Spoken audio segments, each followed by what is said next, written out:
Cowboys leave no stone unturned. Supposedly, the Cowboys, from sources, still want Odell Beckham for this team. He's not nearly ready, according to most information, that he would not be ready until the latter part of November, around December.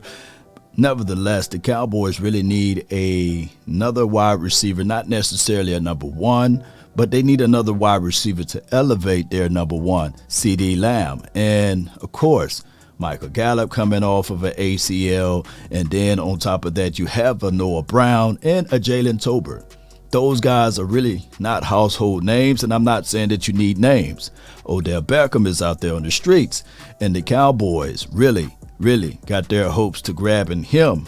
Now, as far as these things, the Cowboys must first understand that, yeah, if you bring in somebody of the caliber of an Odell, will he elevate the surrounding parties? One thing for sure, the opposing teams will respect Odell Beckham's route concepts and the way he runs, and those things do not come short. A momentum grabber, and that is what Odell Beckham brings to the table. He may not be the fastest wide receiver out there.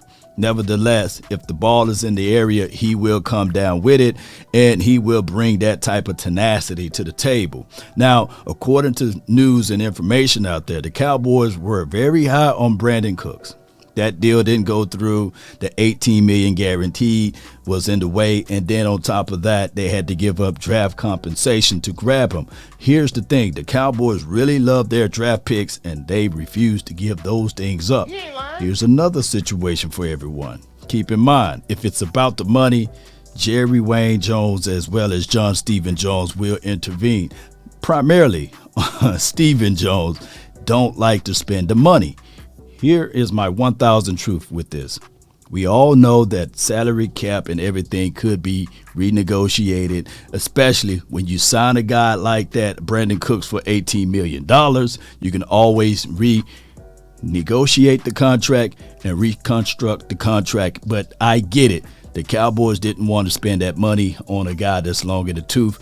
Then they just got rid of a guy by the name of Amari Cooper to save money. And one can argue that Amari Cooper is better than Brandon Cooks. Why would you hustle backwards? Now, that's a story of another day. Here's the thing. Will Odell Beckham help this team out? Yes. He may not be the day one guy if you sign him tomorrow. Nevertheless, down the stretch, you can lean on that guy, because I say this all the time, a new broom can sweep the floor good, but that old broom can get those corners. And for the Cowboys, the last line of hope that they have is James Washington. We don't know. Maybe he is that guy that can elevate and help 9 times out of 10.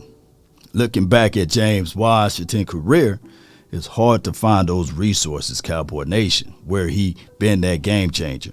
Now, there have been storylines and news and information about Jerry Jeudy. The Cowboys were in trade talks. They couldn't come up with the agreement of the compensation, according to sources. We can all argue and say, hey, Jerry Jeudy, CeeDee Lamb, as well as with Michael Gallup, would have been a wonderful situation for the Cowboys for years to come. Now, money always muddy the waters, and on top of that, draft compensations always muddy the waters. We don't know what the Denver Broncos were willing to give up, and we don't know what the Cowboys were willing to give up, and you got to have two to dance. Now, on the market, the open market, Odell Beckham is free 99. You don't have to give up draft compensation. Now, according to Odell Beckham's team, he wants a big contract. He wants his final contract to be grandiose. And the Cowboys, I'm quite sure they looking at everything saying, hey, we just paid a guy that's coming off of an ACL tear, and we just got rid of a guy, right? And got a 5th round draft pick out of Amari Cooper. We're not really in the business of paying for a long-term contract for someone that's coming off of an ACL tear that's older than the other guy that we just paid north of $55 million to. So at some point, there will have to be a little give, and there have to be a little take from both parties, and that's from Odell Beckham's camp as well as the Cowboys. Nevertheless, the Cowboys must do what they need to do. Looking at the bigger picture, the Cowboys midway through the season 6-2. Not like the Cowboys are 2-6. However, we can look down the line and say, hey, when playoff time comes, who have resources that they can pull from, who got the experiences, right? And there's only a short line of experience with Michael Gallup, CeeDee Lamb, as well as Noah Brown and all of the other guys that's here right now. You would like to have someone who's been there before, and it could be Odell Beckham. Post me your thoughts, post me your concerns down below. That's been my time. I really thank you all for yours. DC for life. Let's get it.